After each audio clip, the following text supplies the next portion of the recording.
lies in wait amidst your dreams, where nothing is ever how it seems. It is a portal to a terrifying world beyond the doorway to nightmare.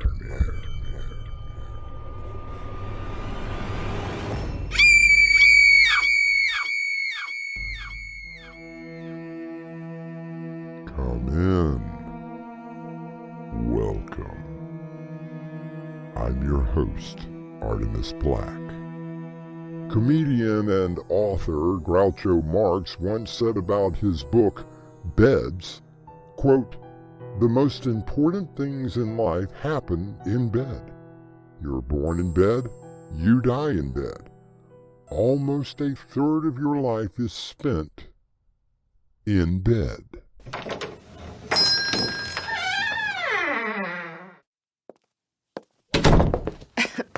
How long has the place been closed? I think it's been almost a year now. I can tell. It's going to take a lot to clean up. Who cares, Evelyn? I mean, think about it. We both wanted to get away from the city, right?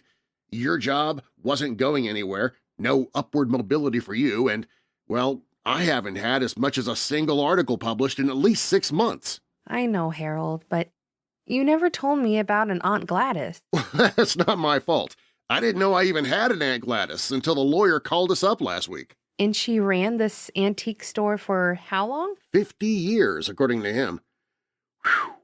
No telling what sort of things we might find in here. Well, the house she left you is magnificent. Yeah, in a nice, quiet neighborhood just outside of town. You could practically walk to the antique store.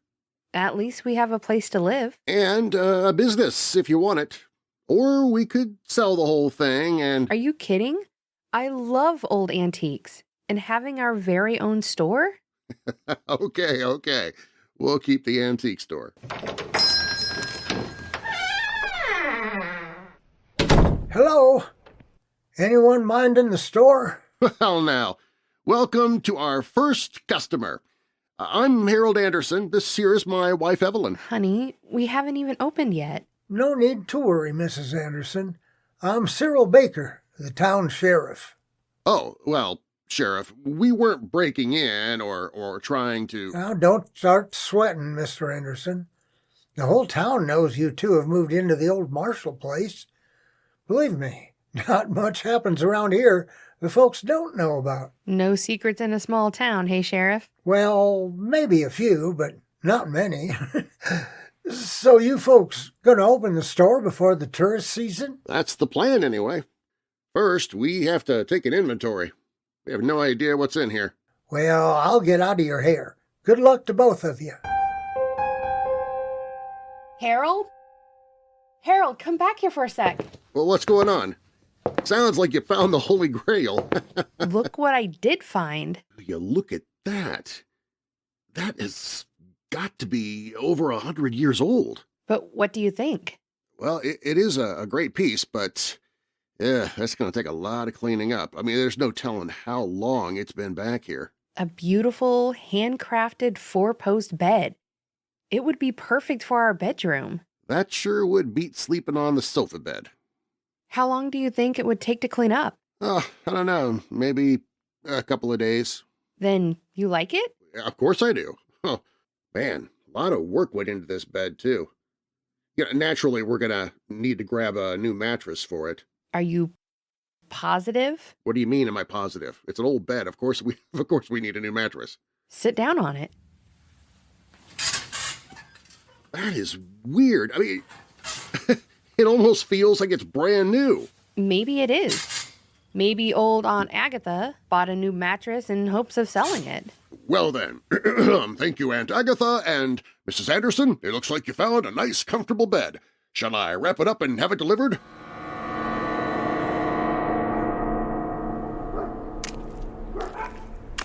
Afternoon. Mr. Anderson. Oh, hi there, Sheriff. Now, you can just call me Cyril. Everybody does. I see you're working on that bed you found. Well, there was a lot of dust on it, and, well, there's quite a few worn marks. But you know what? I think I can get the wood looking quite a bit better. And you say you're going to use it in your house? Uh-huh. That's what Evelyn wants, at least. Mr. Anderson, I'll give you $100 right now, cash on the barrelhead, if you'll give me that bed. 100? Are you serious? Deadly serious. That bed has been nothing but trouble in this town. Everybody knows about it. We don't generally talk about what happens when... What are you talking about, Cyril? Death, Mr. Anderson. Death surrounds that bed.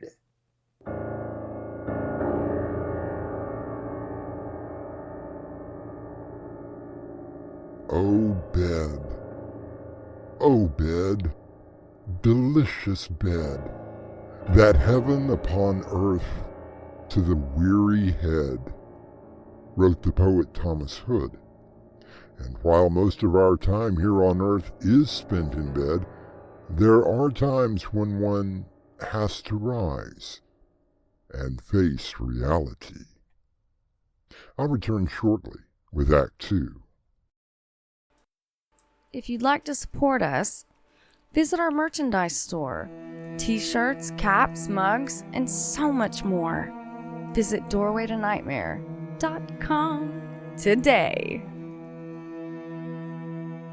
The actor Sidney Poitier once commented that his greatest wish was to simply wake up every morning a better person than when he went to bed. Hi, Sheriff. Would you like something to drink? You're just in time, Evelyn. Sheriff Cyril here was just about to regale me with a story about our bed.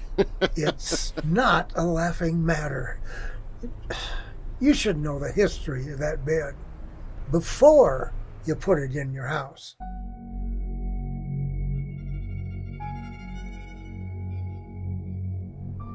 That bed was hand-carved by a sea captain for his wife in the late 1800s. After coming home, he found her with another man in that very bed. Stabbed them both to death before plunging his own knife into his heart. But that was hundreds of years ago. Oh, come on. I don't believe in curses. You shouldn't either. I didn't say anything about a curse, just that, bad luck seems to follow that bed. We don't believe in bad luck.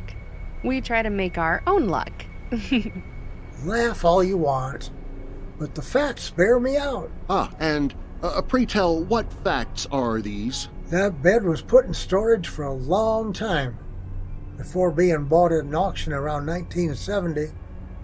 I'm sure you both saw the old Mayfield place on the other side of town. Yeah, place is a wreck. Why hasn't anybody torn it down yet? No one can find the owners, that's why. Oh, the land taxes are paid every year, but only through a bank account. What happened there? Well, that's where the bed ended up. That's where, on the first night of sleeping in that bed, Janice Mayfield was killed. How did it happen? Hanging on the wall behind the bed was an old broadsword, and sometime during the night, it fell, cutting off Janice Mayfield's head clean as a whistle. That's horrible. But it was just an accident, right? Officially, yeah, but 20 years later, a group of high school kids broke in to prove their bravery. One of them, Randy Graham, jumped on the bed in front of his friends who were all laughing. Let me guess, and he died too. A piece of the ceiling broke away and impaled him right through the heart. Again, just another accident. Are you so sure?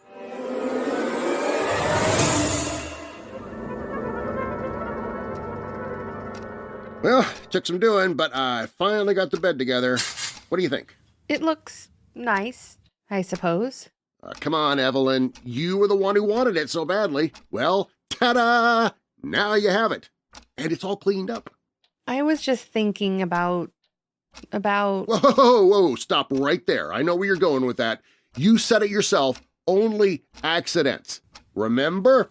Nothing more, just accidents. And that mattress being almost brand new. Don't you find that strange? The only thing I find strange around here is your sudden reluctance to have the bed. Come on, I'm dead tired.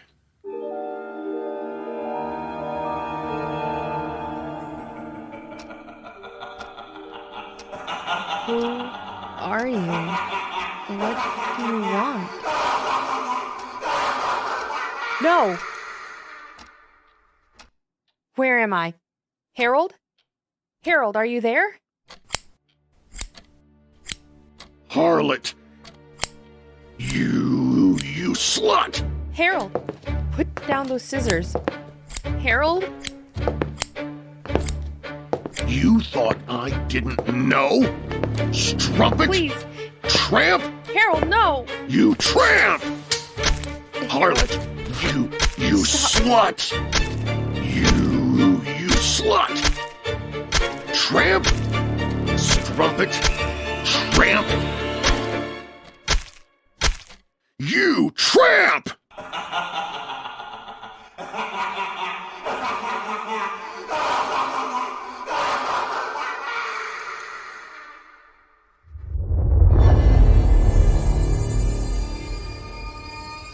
How does the old saying go? When you make your bed, so you must lie in it. I'll return shortly with Act 3. The only witness to her murder cannot speak. Until now. Click. A Tale of Revenge by Winslow Swan. Now available on Amazon. Revenge is a dish best served cold.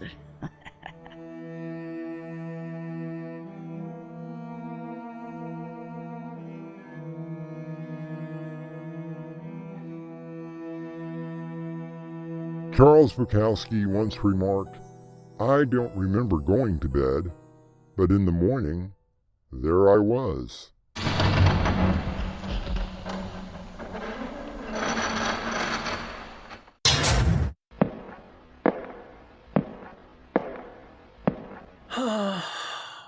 Why, Mr. Anderson?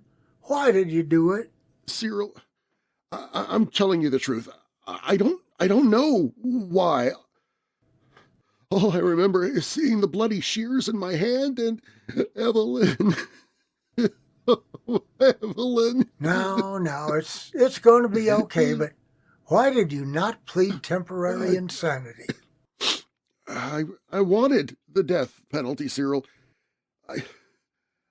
I can't live without Evelyn. What exactly did happen, Mr. Anderson? I told you, I don't know. I was sound asleep when I found myself getting out of bed and reaching for the scissors. I was standing over Evelyn when I... It's okay, Mr. Anderson. The judge gave you life without parole. You just lie here quietly, and I'll make sure the diner gives you a good meal before you leave. When will they take me to the state prison? First thing in the morning. Now, you try to get some sleep.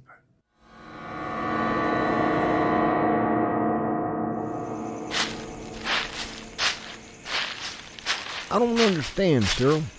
What we doing out here anyway? Something that should have been done a long time ago.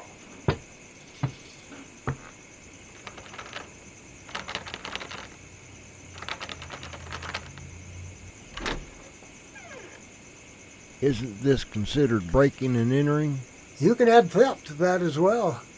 Do you think anyone in this town is going to give a damn? No, I guess not. Everybody knows about that thing. And after tonight, there won't be any more stories to tell about it.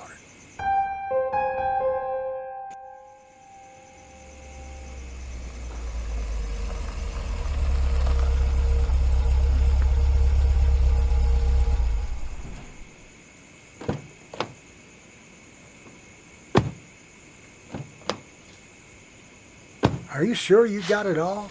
Right down to the nails Mr. Anderson put in to hold it together. Good.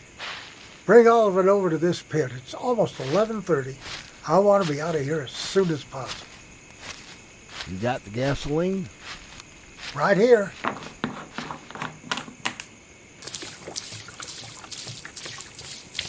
Dug that kind of deep, did you? At least 8 feet.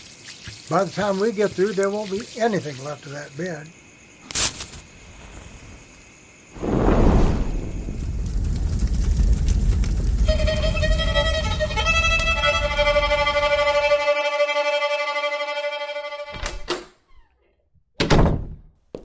Evening, Sheriff. Thought you weren't going to be back until morning. I had a few things to do. How's Mr. Anderson? I suppose he's okay. What do you mean by that? Well, he ate his dinner, then laid down. That was about 10, I suppose. Didn't hear a word out of him until about 11:30. What happened? Oh, he started screaming. You know, like when you have a nightmare. And you didn't bother to check on him? There wasn't no need to, Sheriff. After a minute, he was all quiet again.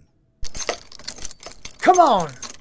Now look, Sheriff, I told you there's no need to... Are you trying to tell me how to do my job? Well, no, I was just... Then come on.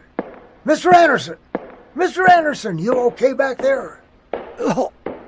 Oh, what is that smell? Mr. Anderson, answer me!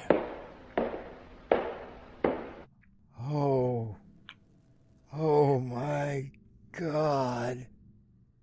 He's been burned. Alive.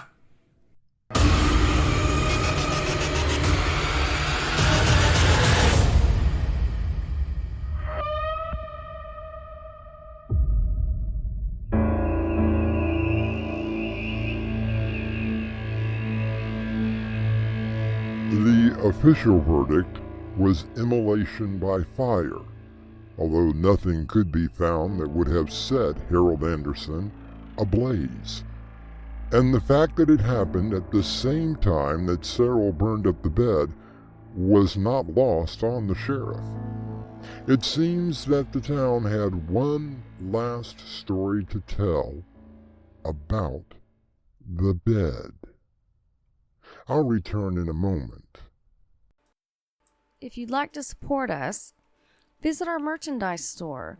T-shirts, caps, mugs, and so much more. Visit doorwaytonightmare.com today. In 1970, a Raggedy Ann doll was reputed to be cursed, and the spirit of a child named Annabelle possessed it. The doll, according to the owner, exhibited malicious and frightening behavior. It was taken and sealed in a glass box, complete with a warning not to open, at Ed and Lorraine Warren's Occult Museum. As the famous quote goes, "Believe it or not." Our cast included Darren Marlar, Patience Adams, Dave Arkipov, and William Stafford. The story was edited by Crimson McKenzie and directed by Winslow Swan. And now, a preview of our next tale. What did the boy say? Something about seeing a figure from one of the hotel bedroom windows, waving at him. What's so odd about that? He said it was a strange white figure, the face hidden by some sort of rag. I haven't run into anyone like that in this hotel. No, neither have I. But from the boy's description, I believe that it was my room he was talking about. This is Artemis Black, inviting you to return with us to the Doorway to Nightmare for another adventure into the terrifying world of your imagination. Until next time, slumber peacefully. Epilogue. The butler did it.